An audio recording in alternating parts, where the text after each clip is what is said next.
et de sécurité malien. Fort de cette expérience et réalisant que le péril malien ne résultait que de l'état de nature, son Excellence le colonel Assimi Goïta, président de la transition, chef de l'État, s'est contraint d'élaborer une vision réaliste de la géopolitique en convoquant un proverbe populaire en langue bambara,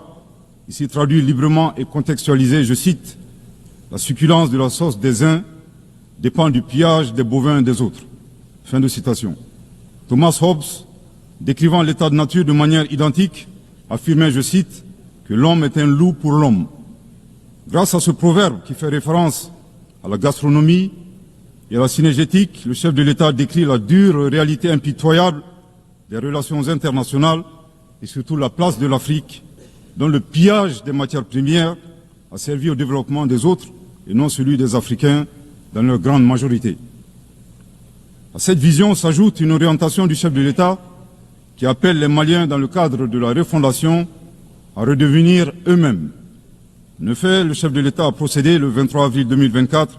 au lancement du programme national d'éducation aux valeurs, qui vise un retour aux sources sans lesquelles il serait difficile d'envisager un avenir radieux pour notre pays dans sa quête légitime de souveraineté. L'invitation à redevenir nous-mêmes nous serait faire l'économie de la question de savoir qui nous sommes. La réponse immédiate à cette interrogation est donnée par la devise du Mali, un peuple, une grande famille, nation cosmopolite, un but, magnifier la diversité dans l'unité, unis pour bâtir le bien commun, et enfin une foi, la foi à ce que Dieu a donné comme ressource pour la réalisation de la prospérité.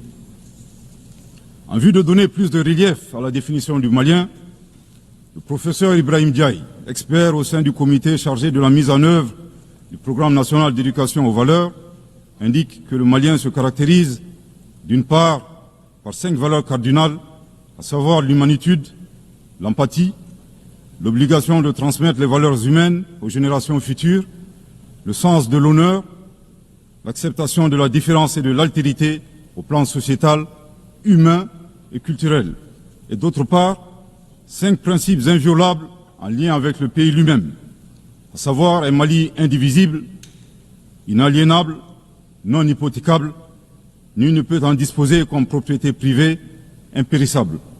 Monsieur le Président, en privilégiant d'être eux-mêmes, les Maliens créent une 3e voie, ne pas devenir des prédateurs, des barbares sans foi ni loi, à la recherche des bovins d'autrui, ne pas devenir les éternelles victimes impuissantes face à la prédation. La voie médiane promue par le Mali consiste à réaliser notre développement en empruntant un chemin plus vertueux. Veiller au respect de notre souveraineté tout en respectant celle des autres. Refuser l'hétéronomie tout en refusant de nous ingérer dans les affaires intérieures des autres. Être ouvert à tous les partenariats sur une base gagnant-gagnant. Aussi, il est important de relever que ces principes et valeurs caractérisent mutatis mutandis les peuples frères du Burkina Faso et de la République du Niger. Concernant le processus de transition politique au Mali, il convient de rappeler que, à l'issue des assises nationales de la refondation, le peuple malien a fait le choix de mener des réformes politiques avant d'organiser les élections, en vue d'ancrer profondément une gouvernance vertueuse. La mise en œuvre des recommandations des assises a permis d'engranger des résultats tangibles, notamment la mise en place de l'autorité indépendante de gestion des élections, l'adoption de la nouvelle constitution le 22 juillet 2023, suite à un référendum bien organisé, le parachèvement de la réorganisation territoriale et administrative, le renforcement de la lutte contre la corruption et la transparence de l'action publique, la relecture du code minier plus équitable et favorisant le contenu local. Monsieur le Président, soucieux de pérenniser l'unité nationale, fondement de tout développement, le chef de l'État a annoncé le 31 décembre 2023 la tenue du dialogue intermalien pour la paix et la réconciliation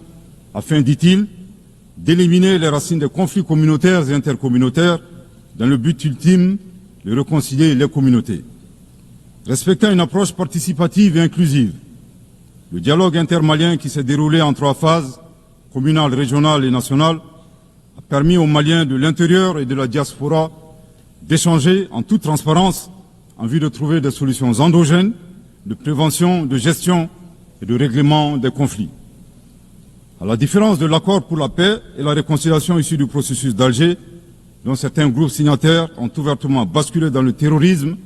et qui était devenu un prétexte pour certains États de s'ingérer dans les affaires intérieures du Mali. Le dialogue intermalien a permis aux Maliens de laver leur linge sale en famille sans aucune interférence extérieure. Après la fin de l'accord d'Alger le 25 janvier 2024,